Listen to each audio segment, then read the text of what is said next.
স্বাগতম আজি অসম কুইজলৈ মই মহিফুল ইছলাম।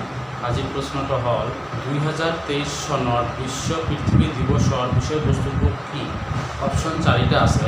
1 নম্বৰ হ'ল আমাৰ গ্ৰহ আমাৰ গৌৰৱ, 2 নম্বৰটো হ'ল আমাৰ গ্ৰহত বিনিয়োগ কৰক, 3 নম্বৰটো হ'ল আন্তৰিক পৃথিৱী আৰু 4 নম্বৰটো হ'ল পৃথিৱী আৰু পৰিৱেশ।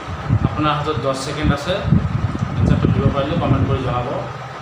Your time start now. 9, 8, 7, 6, 5, 4, 3, 2, 1.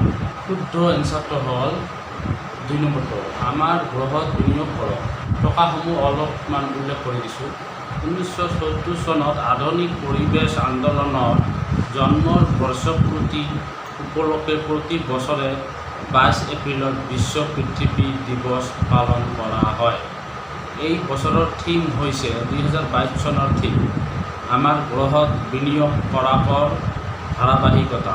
এই দিৱস লক্ষ্য হৈছে পৰিৱেশ বিষয়ক সজাগ আৰু আমাৰ গ্ৰহটোক সুৰক্ষাৰ বাবে সংৰক্ষণ প্ৰচেষ্টাক প্ৰচাৰ কৰা। ভিডিঅ'টো দেখাৰ কাৰণে ধন্যবাদ। ভাল লাগিলে শ্বেয়াৰ কমেণ্ট কৰিব আৰু নতুন আমাৰ চেনেলত হ'লে চেনেলটো ছাবস্ক্ৰাইব কৰিব। ধন্যবাদ।